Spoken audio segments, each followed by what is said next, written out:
So after seeing the new Netflix documentary Pamela, a love story, I kind of feel bad for watching the little that I did of that other series, Pam and Tommy.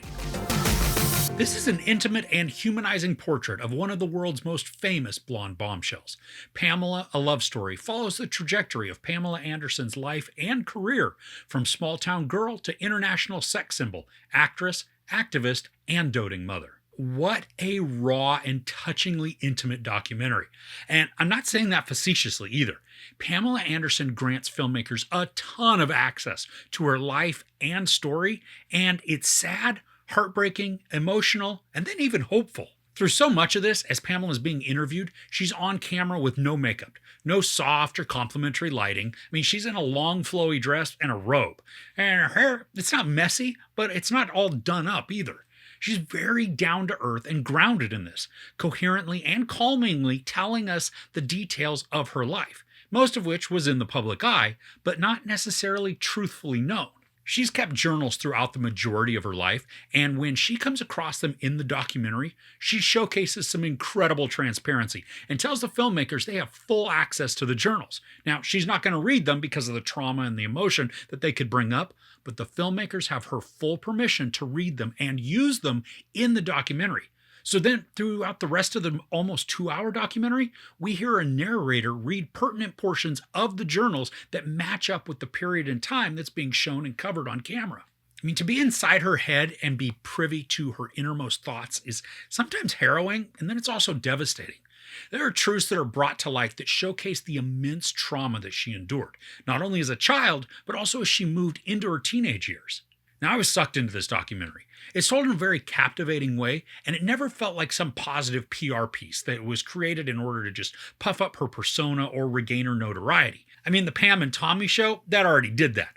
In this, Pamela lays it all out, warts and all, so we get to hear her mental and emotional states as she progressed through the years, delving into her psyche, looking at her desire for love and connection, which then also seemed to be a never-ending quest. And while Pamela may not be wearing makeup and comes across as very casual, the production, it's anything but casual or plain. The interviews, they look awesome and capture some very touching moments that are just filled with emotion. And then the way that this is edited together tells a very cohesive and compelling story that's easy to follow and even easier to get engaged with. So as you can probably imagine, there's a large amount of this that deals with the more risque side of her fame. And she doesn't shy away from speaking about that either. It's important to see areas where she's empowered and in control because we also see situations where she's not in control of what's happening to her, and then it's devastating and horrifying to take in. Traumas are piled on traumas, so when she's able to have moments where she controls the narrative, it's encouraging and important. I think one of the best things to come out of this documentary is how we see the real Pamela. In this, she's an every woman. I mean, yeah, she has a very famous past, but in this present, she's an average woman with a few ex-husbands and 2 sons. She lives a pretty modest life, making her even more relatable of a person, and she comes across as a genuinely nice person too. And maybe that's a facade for the documentary, but it doesn't appear that way through all of what we see, even consistently through the years of the footage that's shown. Now, of course, at some point in the documentary, the subject of her and Tommy Lee's sex tape does become the focus.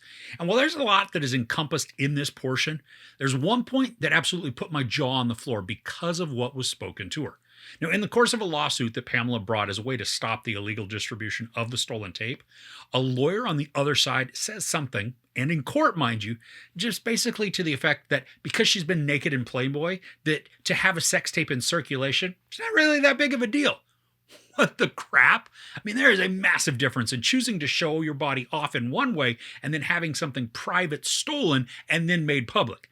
I just can't believe the lawyer said that. I mean, this also illustrates the ongoing mindsets that she had to endure, which reinforced past traumas and weighed on her mind. Now, ultimately, this documentary was a very satisfying watch. We're granted access into the life and mind of someone who's been very visible in the public eye, yet still has a ton that's not been disclosed or examined. Pamela Anderson comes across as vulnerable, but not a victim. She owns her actions and decisions and then faces her critics head on. There's certainly an injustice when it comes to the stolen tape of her and Tommy Lee, showing how celebrities are viewed as commodities and objects rather than people. There's not really any sex, there is a lot of nudity, a ton of profanity, not really any violence, but there are some horrifying descriptions of sexual assault. Now, as a reminder, I don't give couch ratings to documentaries, but I highly recommend checking out Pamela, A Love Story on Netflix. It's a humanizing look at someone a lot of people feel they know, but really don't. So, what are you watching right now? Anything fun or noteworthy? Let me know about it in the comments below. If you enjoyed this review, please give it a like. Also, don't forget to share and subscribe. I'm Chris. This is Movies and Munchies. Thanks for couching with me.